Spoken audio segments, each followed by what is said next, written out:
So we're starting to build the army, and we're about to go into Crossroads. And Crossroads, I'm about to kill 11,000 over 11,000. I lose 861. That's a 13 to 1 kill rate.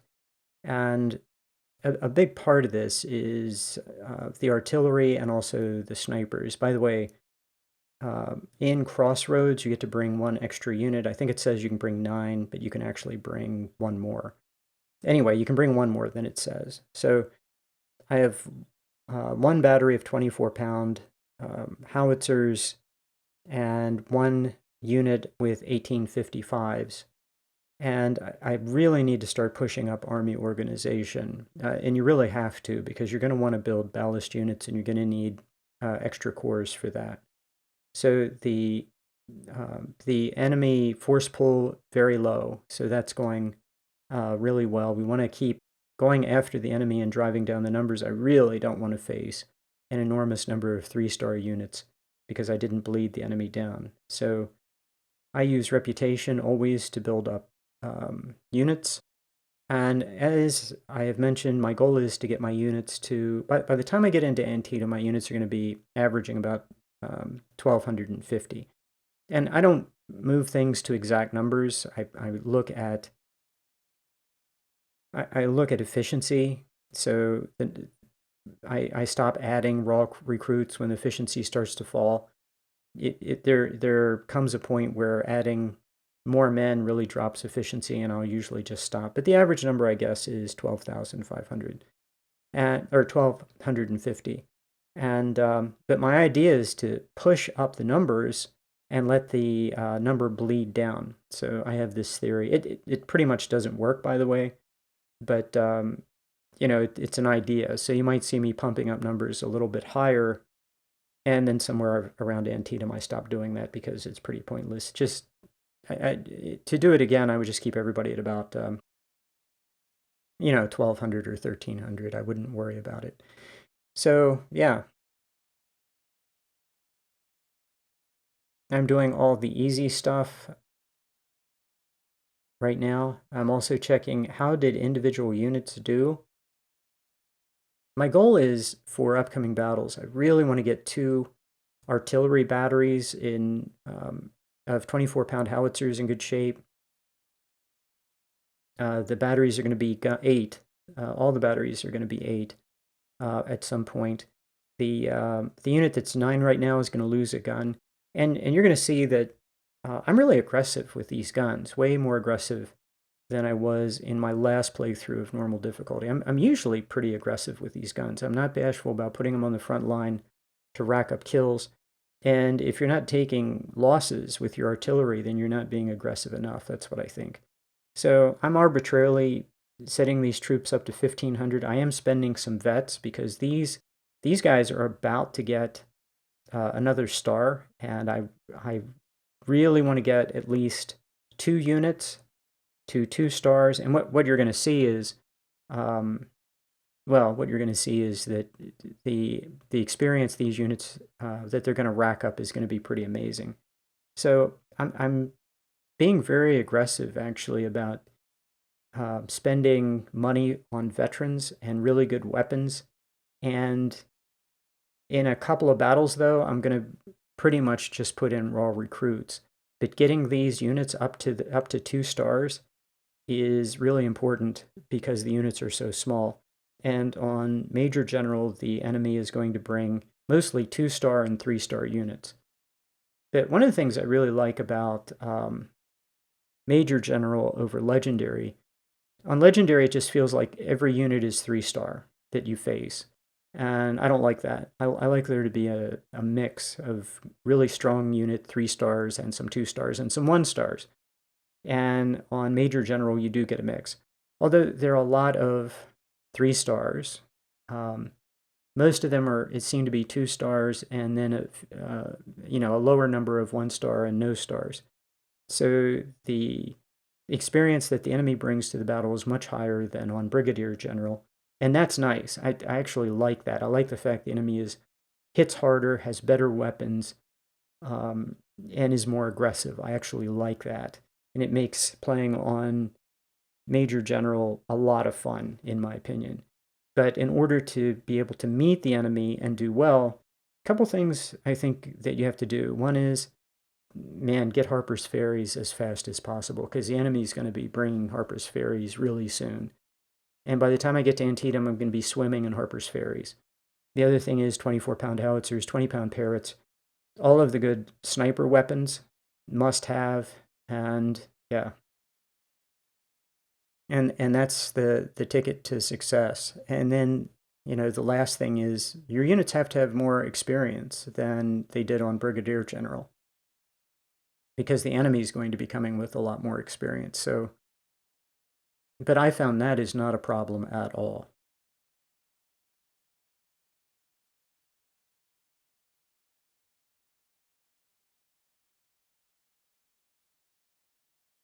Okay, the other thing that I think is really interesting is that I spend a lot of money before Antietam, but going into Antietam, I'm going to have a lot of cash. And not only am I going to have a lot of cash, but I will have bought all of the weapons that I wanted to. I mean, I won't have any money that I need to spend. I will buy everything there is to buy that even looks a little bit attractive. So here I am going in with 10 units because you can bring 10 units if the last one is an artillery unit. I don't know if it works if the last one is an infantry unit. So if I were to have stacked up my 3rd Division with all infantry units, I'm not sure if that would have worked. So what I've done here before is to retreat past the river, and the enemy will sometimes attack into the river, which is sweet. But I'm thinking more in terms of getting my artillery and my 2 sniper units. I really, really want to get these sniper units 2 stars as fast as possible. And this is on double speed. So I want to get these sniper units and my artillery just getting as many free kills as I possibly can. I'm not that worried about my infantry. My infantry is going to fight. But I want to really focus on getting my sniper units a lot of experience. Not so worried about the cav either. The cav is going to do what it's going to do, and it's going to be just fine. But they're going to rack up experience as they get a chance. And there are my 3 artillery units. Lovely. 3 artillery. Beautiful. And that means all 10 came on the map. So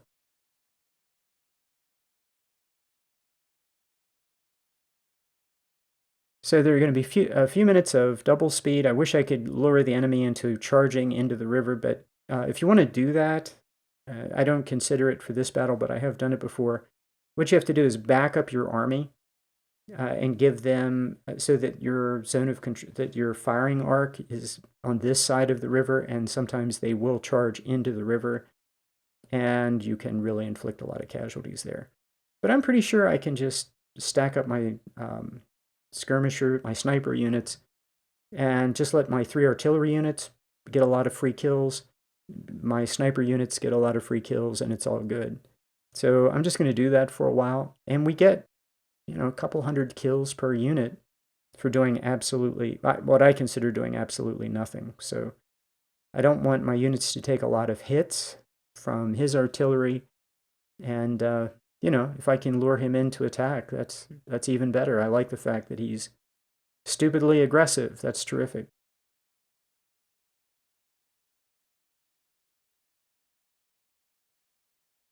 If you've watched my previous campaign on Brigadier General, oh man, there's something that's interesting. A lot of time his skirmishers, his detached skirmishers are invisible, and then they'll become visible. It's kind of neat. I think the best way to handle these snipers, I've been fiddling with them now for quite a while, is to give them a target to fire at, because a lot of times they will not fire, which is really annoying. So I'll give them a target to fire at. I'll actually click on the unit and then hit the space bar. So hitting the targeting a unit, actually clicking on the enemy unit, will get them to fire, and they'll stop just sitting there doing nothing. But then hitting the spacebar cancels the command. They will still fire at the unit you targeted, but they won't chase that unit across the map when that unit retreats. And the other thing is you have to get these skirmisher units to stop moving forward to shoot and then move backward, move forward to shoot and then move backward. They just get exhausted. So the other thing you can do is if you hit the space bar twice, they will stand in place and stop doing that skirmisher shuffle. Yeah, say that 10 times fast. So I think these are tricks with skirmishers. I need to experiment with them to see how they work. But here's a perfect example of what I want to happen. I want him to just sit right there and let me hit him with 3 artillery units and 2 sniper units and just rack up kills. And that's just, that's just lovely. That's a 3-star unit getting torn to pieces, and all I'm doing is getting easy experience. And all I'm concerned about is getting, well, I already have 2 stars for my artillery, but I'd like to get it to 3 stars for the artillery. And I'd like to get my snipers to 2 stars as fast as I possibly can for the big battles coming up, because they're just going to be awesome. And then when I finally do move, I'm not going to cross the river in front of the entire enemy army. As usual, I'm going to do a sweeping maneuver around the flank and come up in the wooded area where my units will have cover and concealment. And all I can say is every part of this battle just goes as perfectly as, just hit the stand. Every part of this battle goes as perfectly as I could have hoped.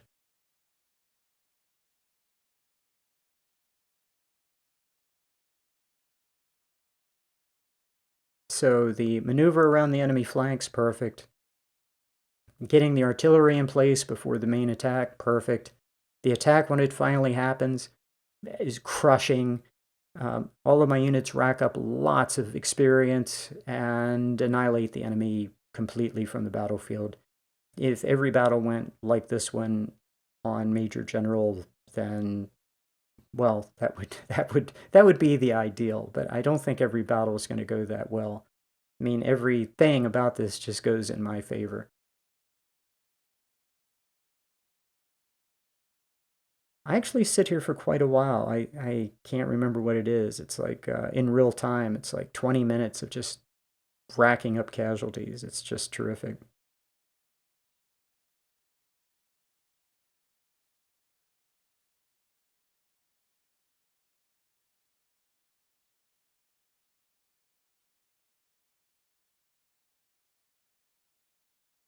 Yeah, one of the advantages of having played these battles a lot of, many times is I've actually recorded somewhere. It's somewhere here, though. I could look it up. I don't refer to it very often because I kind of remember now. I've played all these battles so many times. Is for almost all these battles, you get a lot more time than you think. So I kind of have an idea when this battle ends, and it's nowhere near 7 a.m. I can spend a couple of hours in game just getting free kills, degrading the enemy army. And the neat thing about degrading the enemy army and units is, and I think this is permanent, is what I've read on Reddit, is as you inflict casualties on these units, even the 3-star, they lose morale, they lose condition, and they just become more fragile. They start out with a lot of aggressiveness and a lot of speed, stamina, condition. But then as you inflict casualties on them, they get weaker and weaker. So that by the time my main attack comes, they're pretty fragile. They've already been, their morale is lower, their condition, their stamina, their, everything has been degraded. And also the size of the units. Units that don't have any stars at all, they will shatter at about 800. So I'm a little nervous about bringing units that are only 800 into battle, and I tend to, at around 800, merge them with another unit. Because at around 800, if they're low in morale, low in stamina, and getting hit by too many enemy units at the same time, they'll shatter. So at least enemy units will. I don't think I've ever lost an infantry unit. So I'm not sure. I expect I'll lose one in this playthrough because my units are a lot smaller than they typically are. So yeah, I'm desperately trying to get him to attack me, so I'm going to send a skirmisher unit up just to see if I can get him excited about charging, because I'd like to do more damage to him.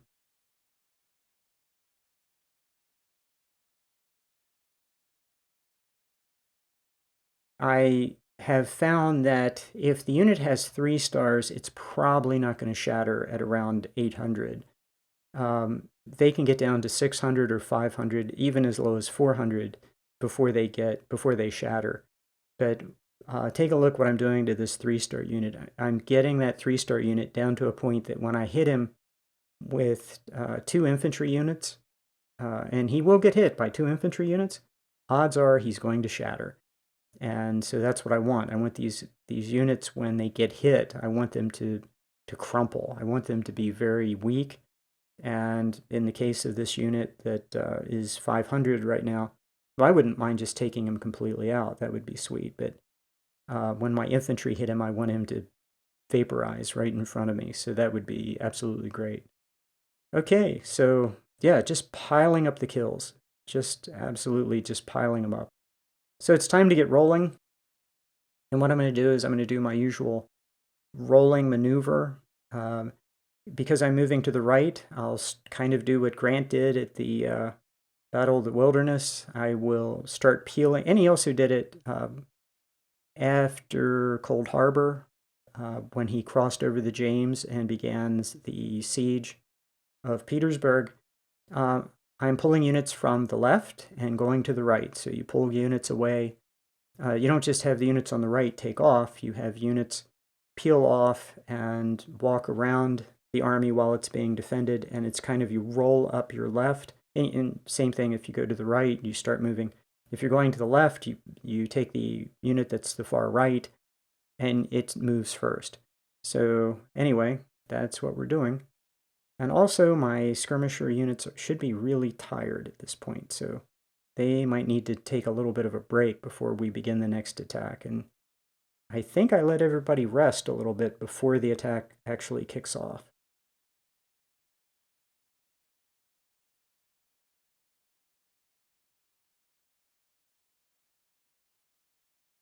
So I don't know what happened there. I think the AI may have sensed that, hey, people are moving.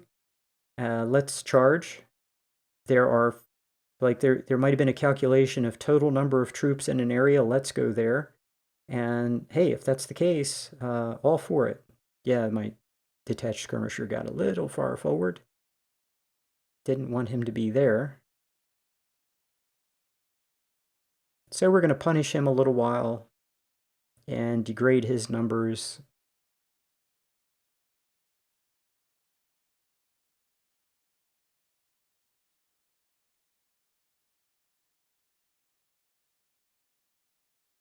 Yep, that's all good for me.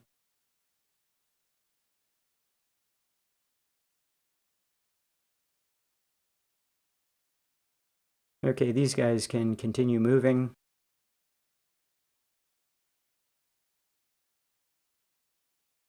And these guys can get back into the business of moving. And yeah, that's the thing to be concerned of. This guy's already out of condition completely. So now he needs the rest before he does anything.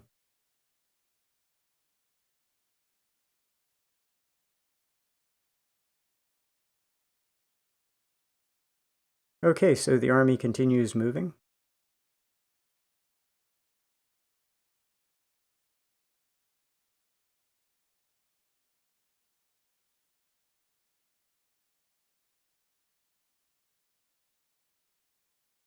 Yeah, I'm real happy with that. My snipers and my artillery racked up a bunch of kills. It's a good day for them no matter what happens. The infantry is going to come into the battle in a little bit, and so is the cav. The cav is going to take going to be a big part of the attack that's about to kick off. There wasn't much for them to do here, but there's going to be a lot for the cav to do when we attack across that open ground on the other side of that little patch of woods. And yeah, the cav is going to have a big role to play. And the infantry is going to be the hammer blow that's going to land and break the line. So the infantry is about to rack up a whole bunch of experience too, which you never have to worry about the infantry getting experience. There's always going to be plenty of fighting for the infantry, I think. But I really am focused on getting my snipers and my artillery a lot of experience, always.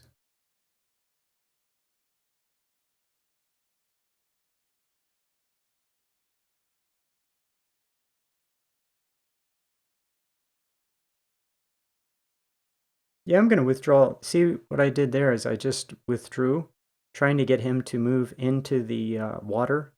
And if he would go into the water, I'd be really thrilled because I have two units that have just crossed over the river and they can hit him from the flank and rear, and I'd be very happy to do that to him. Oh yeah, that's just yeah, we can do that. So watch this. This is great.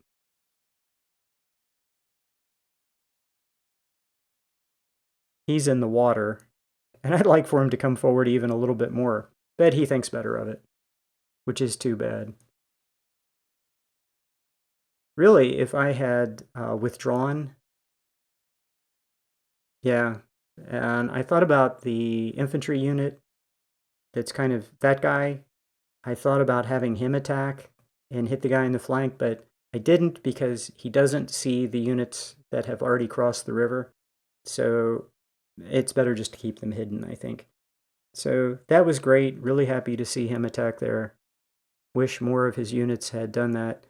I probably should have backed up even a little bit more to get him to cross the river entirely, not fired at him at all, just because he would have charged. What they'll do is they'll charge into the river, they'll cross the river, and if you hit them when they cross, get out of the river on the other side, then they'll retreat, and it takes them a long time to retreat back across the river, and that tiny unit would not have survived. He would have probably died before he got to the other side. And that would have been great. I would have really enjoyed taking him out before my main attack even started.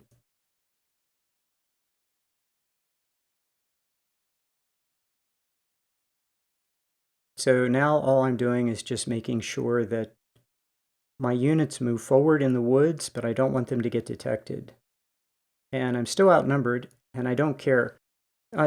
Just, something I've noticed, if I'm outnumbered 2-1, I see that as an easy victory. 2-1 is not scary. I'm going to win that battle. And 3-1 is tough. And the reason 3-1 is tough is because it's not that I can't win a shootout with the enemy at 3-1. I can win that battle.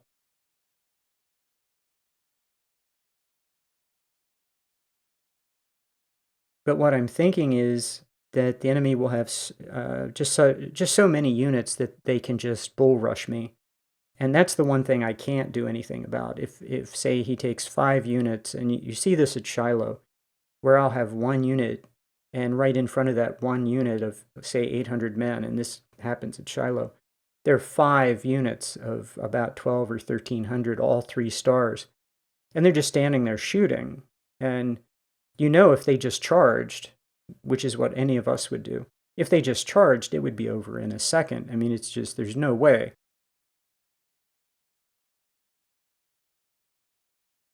That is always a danger and it's always a threat. But 2-1, if I'm outnumbered 2-1, I'm just going to win. If I see that the odds are that the numbers are 1-1, then it's not going to be close. It's just a question of how do I annihilate the enemy while keeping my losses at a minimum, because that really is the whole point during the campaign, is getting high kill ratios. But one thing I've noticed is once I get close to Antietam, yeah, there, I just opened up a volley. I got everybody in place, then opened up a volley with the artillery, all 3 guns fired at once. That was pretty. That was just beautiful. Yeah, you dream of moments like that. So, yeah, I'm going to let this guy, I mean, this guy's just taking huge damage from my artillery, and my artillery is just racking him up. So, yeah, I would be very happy if he were to attack, actually. So my cav goes running out, and snipers and detached skirmisher. I think I have a detached skirmisher over there. And we want to hit the artillery and take them out of the game. So, yeah. So anyway, I was saying, I'm not that worried about. I'm just not that worried about taking losses anymore. When I played on normal difficulty, I was obsessed with keeping my losses to a minimum. I'm obsessed with killing the enemy in this playthrough, But if I have a unit that takes some losses, it's not that big a deal, especially if I can replace those losses. It just doesn't matter. The only thing that matters is that my units get kills so that their experience level can go up. I don't know if that makes any sense.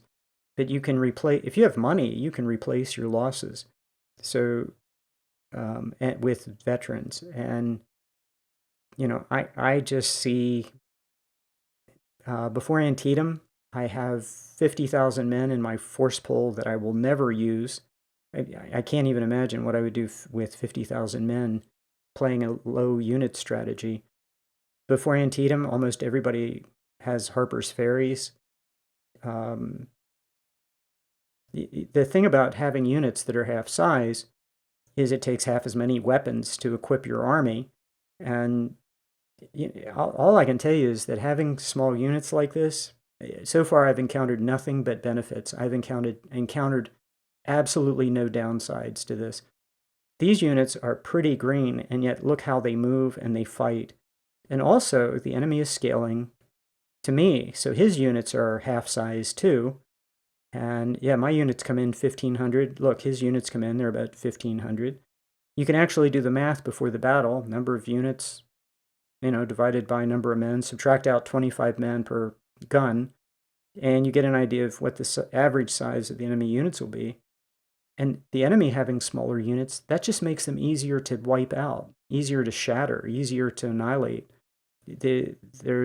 I have encountered absolutely not a single downside to having half-size units, and that's basically what I end up with, units that are about half size. And lots of positives. You get XP faster, your units are more mobile, they're faster, they respond faster, they seem to fire faster, they're deadlier, they get perks faster. It's just, they get their second star faster, which makes them a lot better in combat.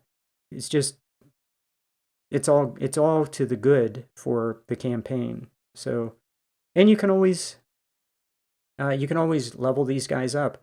But quite frankly, I really don't want to.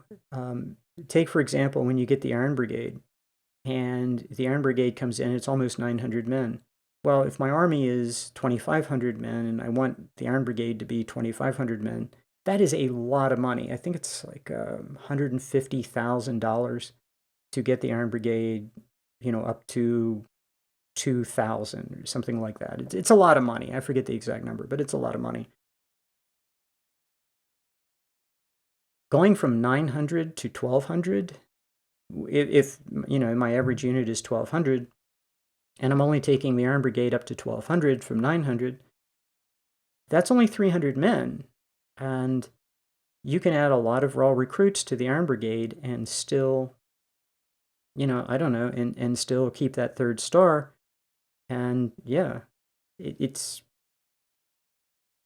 great. And one of the things I really like about it is like buying Harper's Ferries. I can have the cost to outfit a unit just got cut in half because half as many men. So, it's easy to get everybody Harper's Ferries before Antietam with this small army strategy.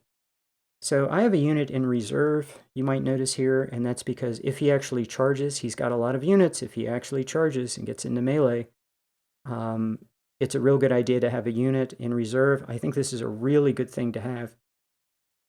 While the enemy is being real aggressive, like he is now, where he's sprinting forward and charging, and he's trying to get into melee. Yeah, and see, I'm shifting that unit over in case he does happen to get into melee. That unit's going to be there to back up the fight. So, yep, and I didn't need him because the enemy unit collapsed before he got anywhere close to getting into melee. So the other thing is, if you see a unit charging across the battlefield and you don't want to get into melee, just start hitting them with artillery as soon as you hear the screaming from the charging unit. It's if a unit is sprinting forward and it looks like, which is a good sign that it's going to want to get into melee, taking 3 or 4 shots of artillery will convince them to stop and pull up short. And yeah, charging skirmisher cav, detached skirmishers do a great job on those guys and convince them to run away. Yeah, nothing but good.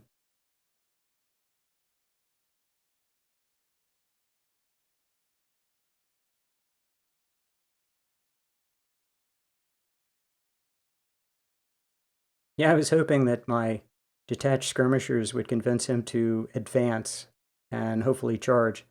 I would like for him to get into canister range. That would be sweet. So I'm waiting for him to calm down just a little bit because I want to get my units into canister range, and he's moving a little slower now. So I advance my artillery, get them into canister range, and I just absolutely love where he is sitting right now, um, in canister range, and he's charging. And I move a unit to get behind my infantry unit for the expected melee, but between the canister fire, which is lovely, and the volley he just took from the frontline infantry unit, his unit just completely had enough. But if he had gotten into melee, the supporting fire from the unit right behind it would have been devastating, and that would have been neat too. So I wouldn't be against that at this point. I'm actually not against. I'm planning on building a melee army. Believe it or not, the army I built on Brigadier General was a army that did not melee. Very few melee combats in the entire campaign, and I avoided melee at every turn. This army is actually going to be a melee army. This army is I'm choosing the extra stamina I get with the crossed rifles symbol is the unit perk. I think it's the second perk. I'm not choosing the marksmanship perks. I'm choosing stamina and melee over marksmanship. And part of the reason is I don't want to fight. I don't want to fire faster, and I don't want to fire more accurately but slower. I have decided I'm not crazy about either one of those perks. I really like the perk that gives me more stamina and an advantage in melee. And I intend to get my units into melee because that's how you go up in melee. The more battles you fight in hand-to-hand combat, the more that attribute goes up. And I would like to get my first division up to, as close to 100 melee as possible. I think this would be a beast of an army on Major General.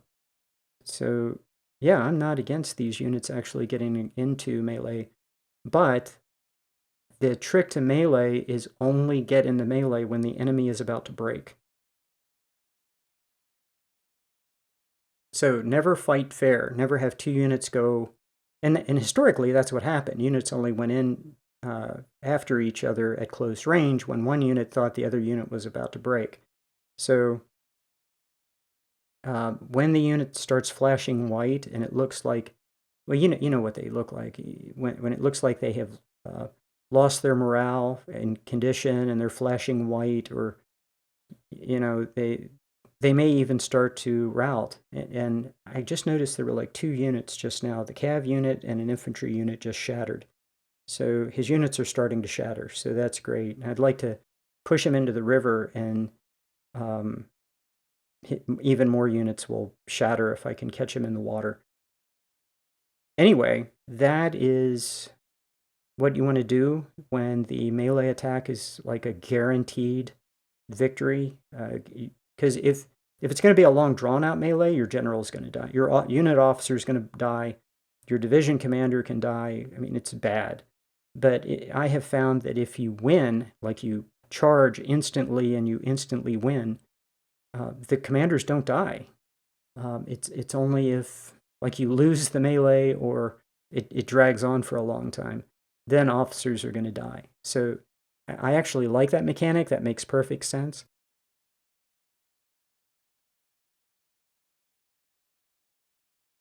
None of these guys actually makes it very far when they charge.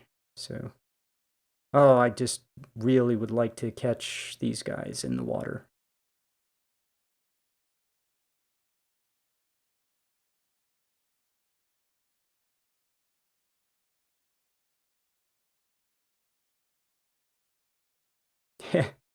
Not only did he not make it to melee, he shattered. So, might be to my advantage to just let him keep charging into that little kill pocket that I created for him.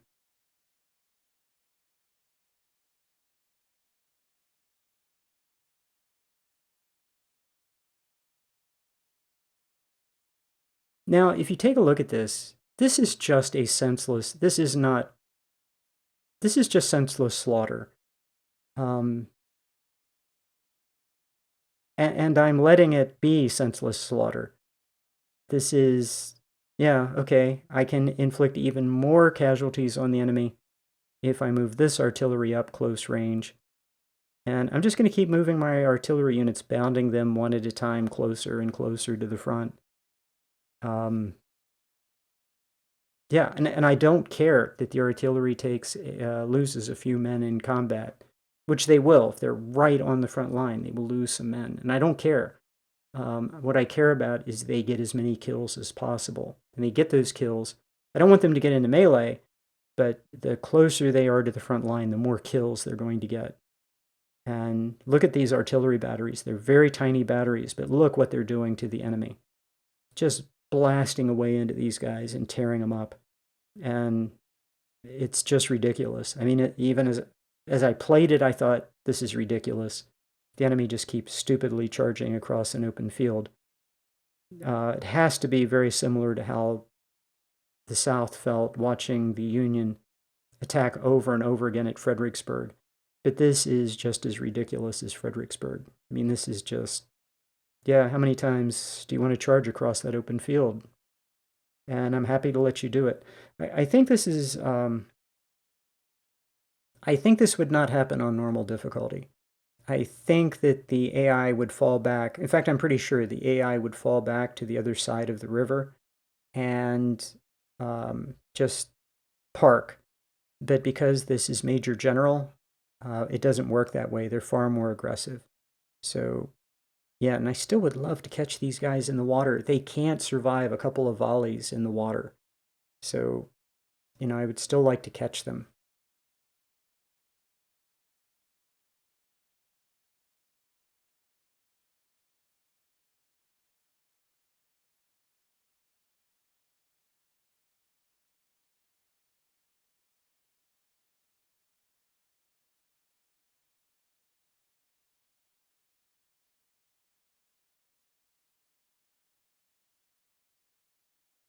Wow, his units are really, really tiny now. I don't see any way that, this goes any way other but just disastrous for him.